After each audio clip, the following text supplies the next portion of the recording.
What's going on? How's it going? Welcome back. And welcome aboard another episode of Trolling OCPoetry. Just me back by my lonesome. And we're going to do things a little bit differently tonight. See, I got it sorted by new.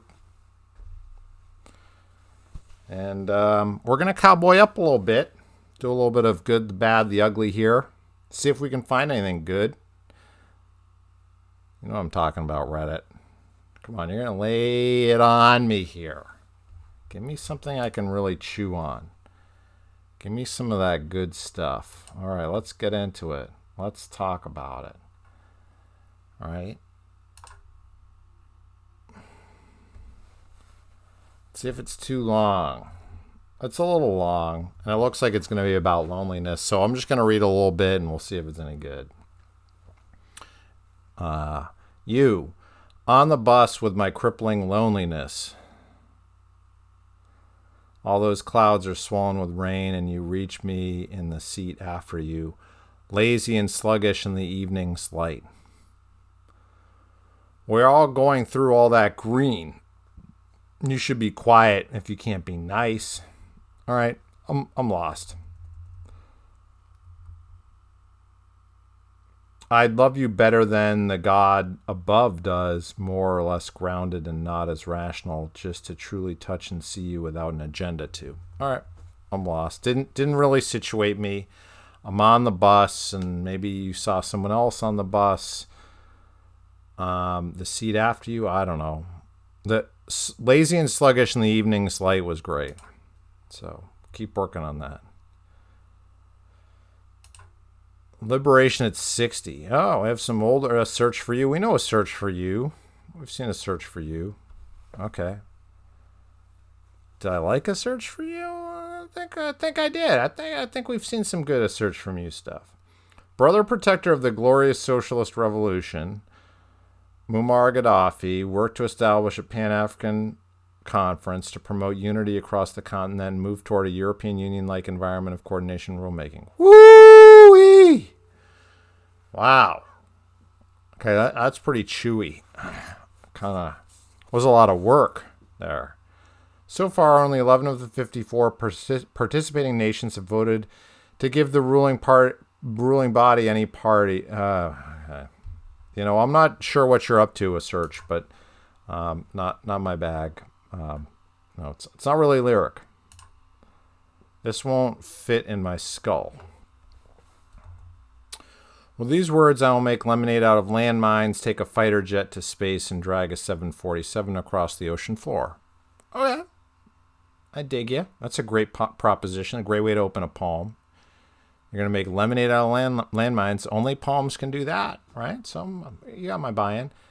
This is an emotional petri dish, a blood splatter you can really introduce to your mother. Okay? This poet's going for it. You're going for it here. I'm a dame who really is all legs. From floor to ceiling, all you're seeing is fishnets. The word aardvark will float through your head. Okay, you're losing me a little bit because we're like switching context here away from this landmines and 747 stuff. The blood splatter. Okay, let's see where we go. I've built boobs out of blood clots and grown children like weeds. All right. Communicating through sentence structure and word choice. We will see an anteater of epic proportions run. The anteater? I mean, really? Seems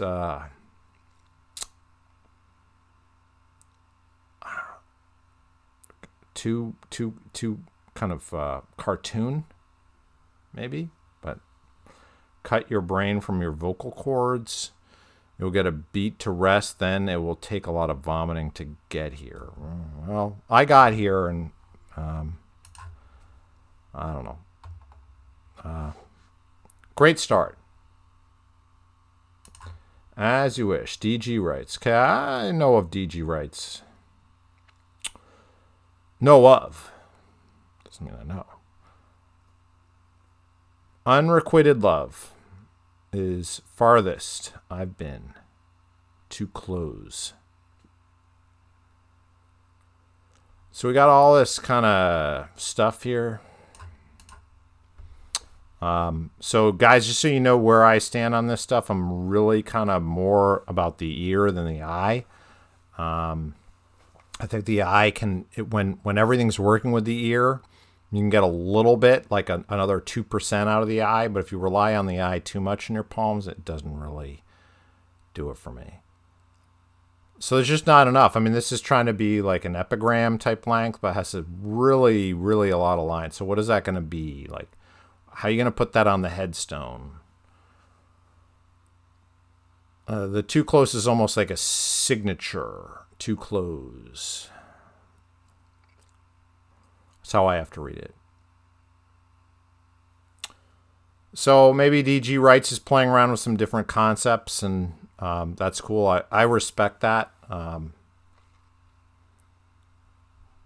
But I think in order to improve, you might just need to put a little bit more in there, put more out there. So there's more to edit. There's more to chew on. There's more possibilities when you go to revise. If you don't write that much, you can't really go back and revise. California 99. Is it too long? Is it too long? It's too long. Yeah, sorry guys. So it's not saying that like long poems are bad. It's just like I'm under a lot of constraint here. I got to cover some ground, right? So these longer pieces, I totally respect you guys want to do that, but like it's hard for me to evaluate and take a lot of time out of the show just to do that.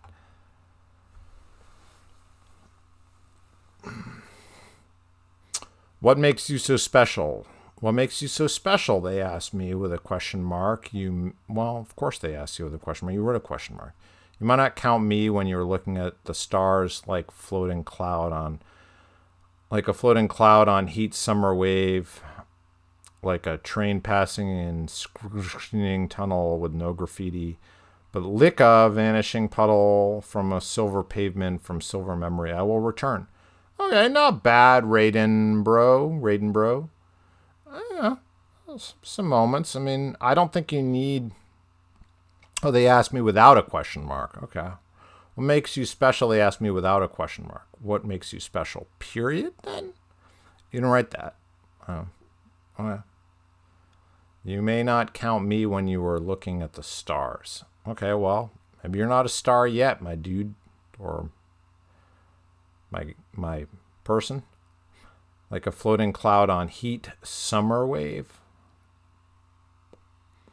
A little bit of a stretch, not completely buying it, but...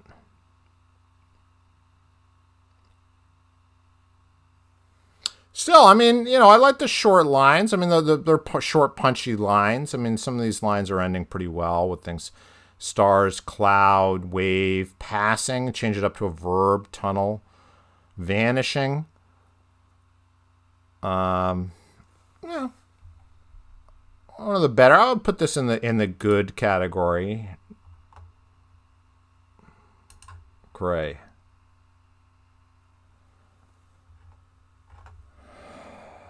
Pushing the length stuff here a little bit.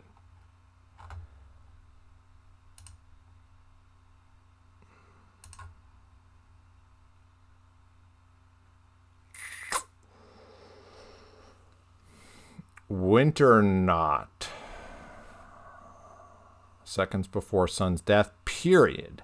I ache to hide the labyrinths between life and death, between particles and waves. I escape from the confines of a somber commitment to the finite, into the duality. Woo! All right, I got to bow. This cowboy's got to bow out of that. So it's too conceptual for me. And not to say like that can be bad. It's just not my thing.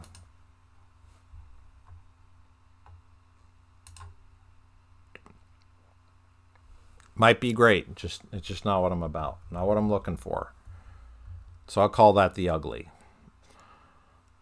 The garden. I'll meet you in the garden, dear, when all has come to naught. We'll lay beneath the moon's soft light and speak of battles fought. I'll meet you in the garden, dear, when I have turned to dust, freed from human form and greed and of avarice and lust. We'll frolic neath the arbor, past wisteria and vine, brush hollyhock with fingertips and drink the night's sweet wine. I'll show you where I've hidden this smile meant just for you, and you in turn will show me all the wisdom you've accrued. Me you in the garden, dear, so the refrain. When all other hope is lost, I'll be there when the demons win. Ooh. When every bridge is crossed, in the garden, dear heart, is where we shall together end as one, and then the other shall crumble, then ascend. But the garden is far off, dear heart, from where today I stand upon this beach of emptiness to spawn. Okay, no.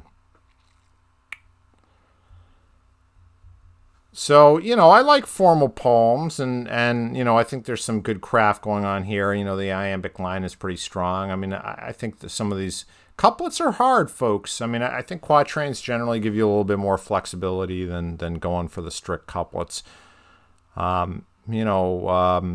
Since Alexander Pope, I feel like the strict rhyming couplet has been a little bit tough in English.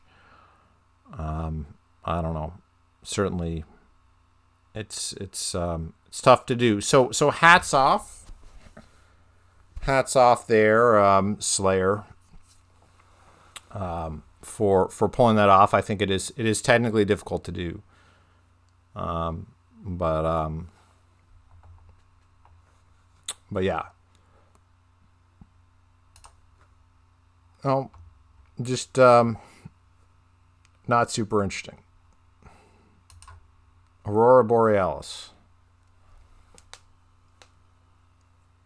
Intellectual purpose. Okay, intellectual purpose. Porpoise.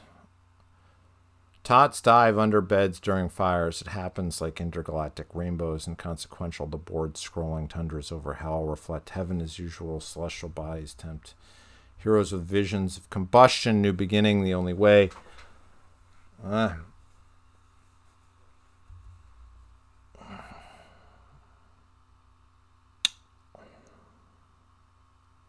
So we're opening with tots dive under beds during fires?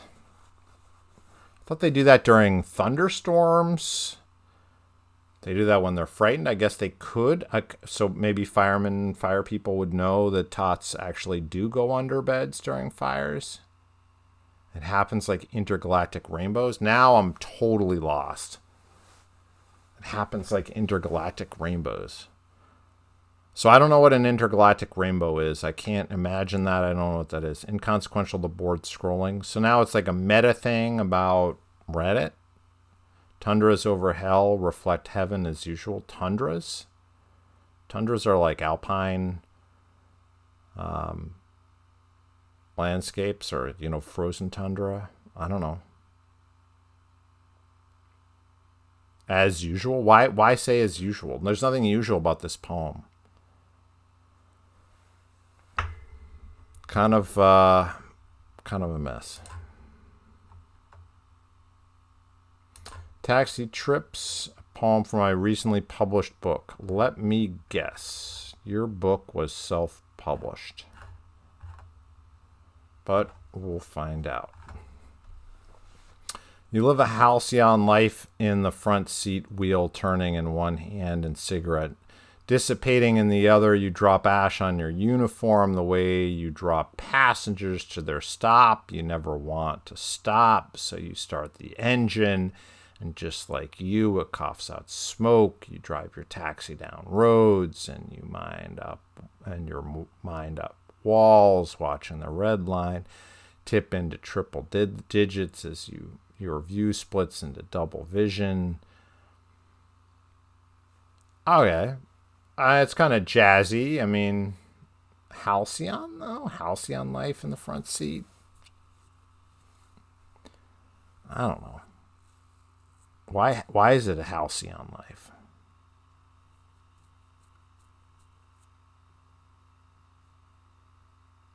The poem doesn't really deliver on that.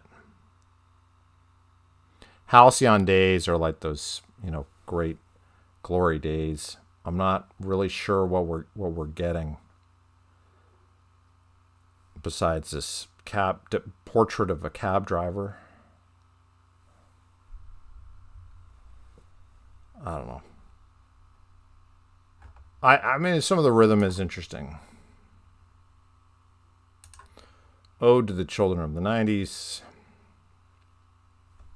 How long?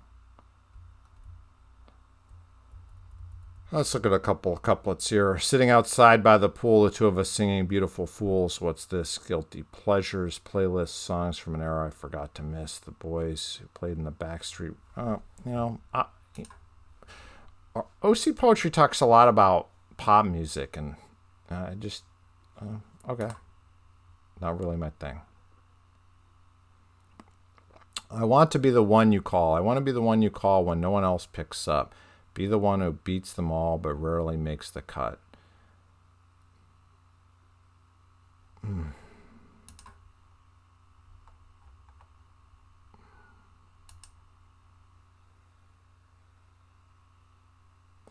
Illusions and lies, in quotes, a torn petal of symmetric rose like a useless part of a relentless whole. The charred mind still struggles.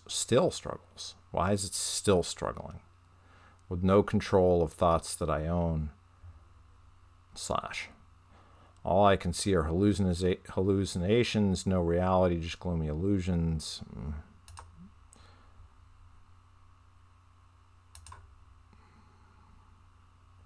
Welcome back, I say to my grief, OC from an alt.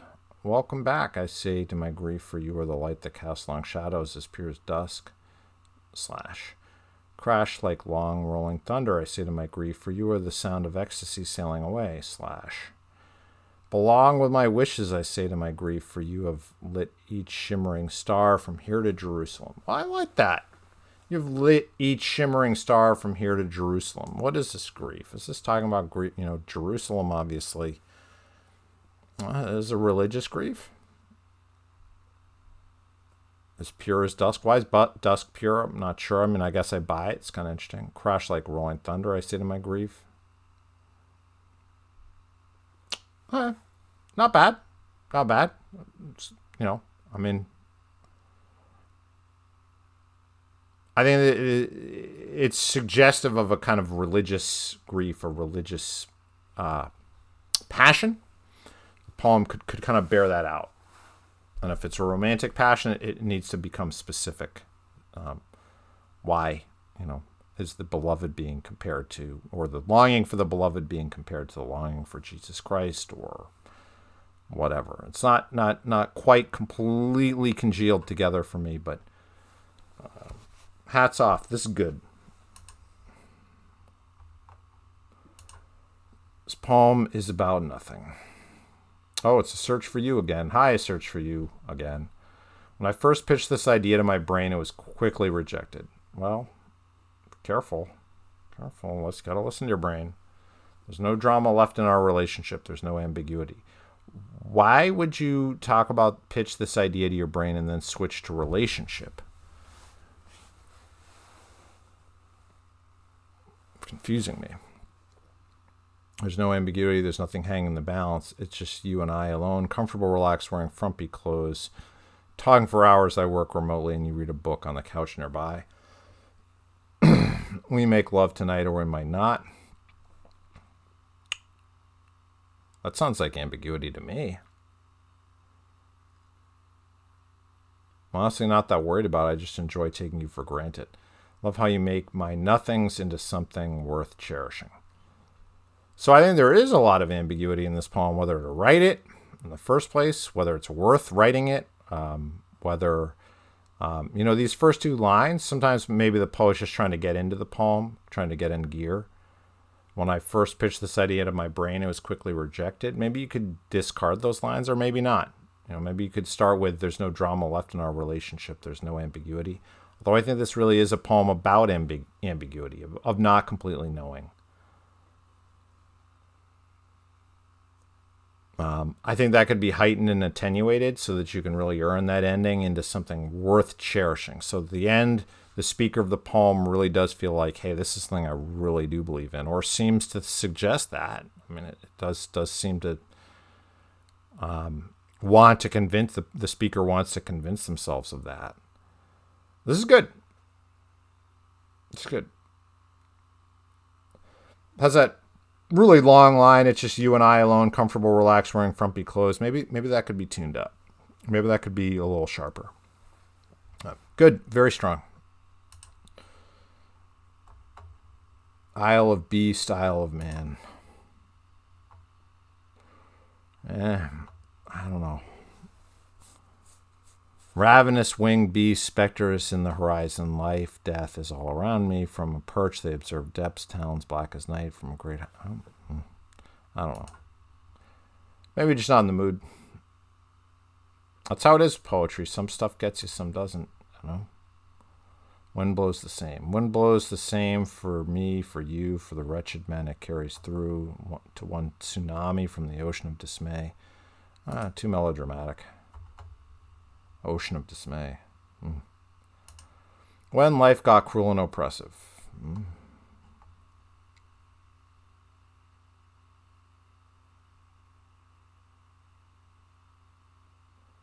I don't know. There's some interesting things. When life got cruel and oppressive, he was a precocious young man, an illuminated mind at the age of 15. Why do I care? I mean, unless we're talking about like Ezra Pound or something. I mean, why am I interested? He saw the stars and moons, but could not see what would befall soon. Well, who can see what would befall soon? When life got cruel and oppressive, as it always does, his speech was still impressive. Whose speech? The speaker's speech? What are we talking about? Whose speech?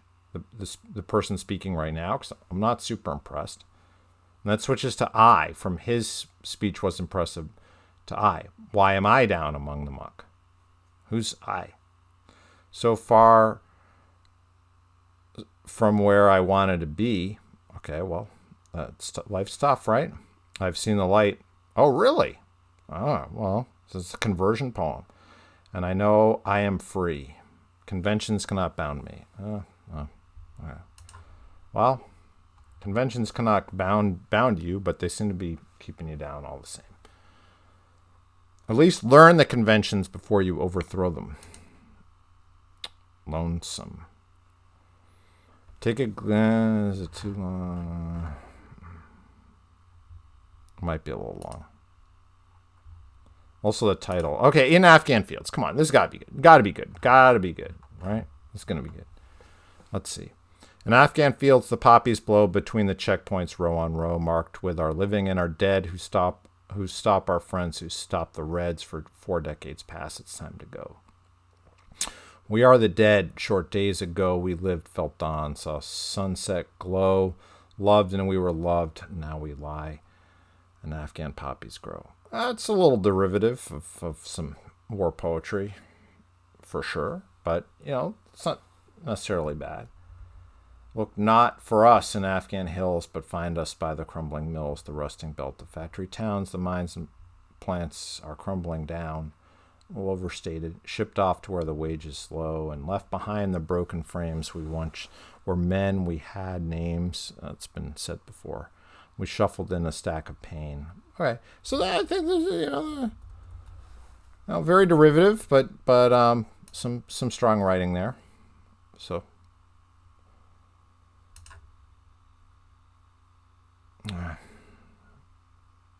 rise, a phoenix stirs, rolls over a junk, adjusts its pillow, and snoozes in the bed of ashes it is made. Well, that could be fact or fiction, but why would we be interested in it? Catfish, is that going to be the catfish? Captain Wohart remembers not the... I don't know. I want to do one more good one, guys. I want to end with something good. Poem L? Poem 1? No. Mystery song? A long mystery song. All right, let's see what we can do. Mystery song. And then we'll call it a night. Mystery song. His eyes held such adoration that I mistook it for love. Great opening. His familiar loneliness for understanding. Good follow-up. So did he. So did he what? Mistook what? Thus began a dance of half-truths and shy smiles, gifted under the guise of forever. Okay, but situate me. Where are we? At a bar? You meet on the street, at a cafe? Where are we? Genuinely enthralled by what we allowed ourselves to believe in always. That's weak. Fiercely hopeful for a life we'd never have. Well, aren't we all? But as optimism spread through our veins, okay, it's just more of these big words, but show us specifics, show us their emotions. Spread through our veins, igniting a stronger self. Yeah. Too much concepts. Show us, observe the situation more. Shower dish soap. No. City slicker. Come on, De Block. Lenny from De Block. Too long. Mutable. Sounds like it's not going to be good.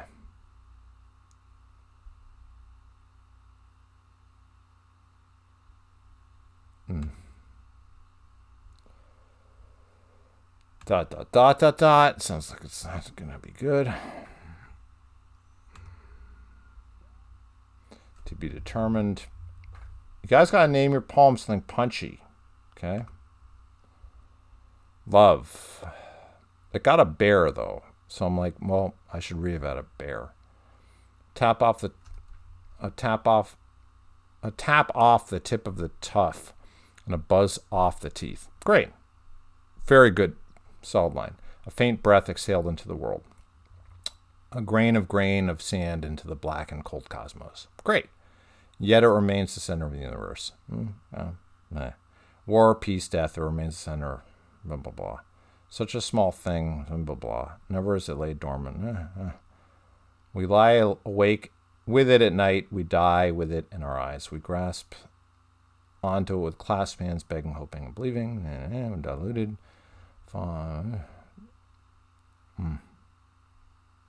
Okay. It is the milk from our mother's breast, is the manna that fell to Moses. It fulfills us. It completes us. Is the yin and yang. Really? It's the tip of the tongue, the buzz of the teeth, the short. Okay. So look, I mean, this is such a great opening. A tap off the tip of the tuff. So you want to say tongue, but it's tough. A tap off the tip of the tuff and a buzz off the teeth. That's very difficult to say. And those frictive sounds of tough, teeth, buzz, tap. A tap, I guess, is not a frictive, but you guys get the idea. I mean, it's a strong, very strong line. Then the next line is perhaps not quite as strong. A faint breath exhaled into the world, but after such a bold first line, it's not so bad.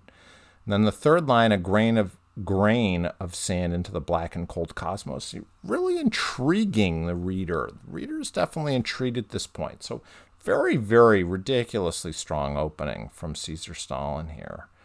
Yet it remains the center of the universe. Now I'm a little bored. So I think you should read Yeats. Read his Second Coming. You know, it's if you want to put the center of the universe in a poem, that's how to do it. All right, so I think we did find some great stuff, and some bad stuff and ugly stuff. And sorry to kind of run through things again. I think sometimes it's only fair for me to jump in and sort by new. Otherwise, you know what, you can end up kind of playing favorites and stuff like that. So every once in a while, I got to keep everyone honest and sort by new. But maybe next time we'll do something a little bit different, and we'll go back to handing out some awards for those who merit them. I think there's some good stuff here, and I'll consider if I need to circle back and hit someone up with an award, but not sure about that. So we'll keep that option open. But I appreciate everyone dropping in and doing this with me, and we'll see you again next time. Take care.